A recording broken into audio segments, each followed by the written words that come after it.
桃被捧得这么高的历史地位，还有一个原因，跟谁有关？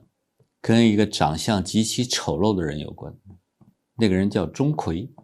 馗啊，一个酒上面一个手，手里的手，我给你们讲过啊，一条道叫道，两条道叫旗啊，三条道、四条道都有名字啊，9条路啊，9个方向都能通，叫馗啊。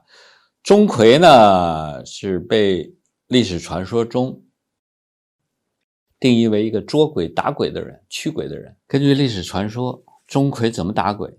用的就是桃枝和桃叶，所以这个桃就桃木、桃枝、桃叶，包括那个桃核。你吃过啊？吃桃看见有桃核吧，是吧？包括那个桃核都被赋予了驱鬼的作用。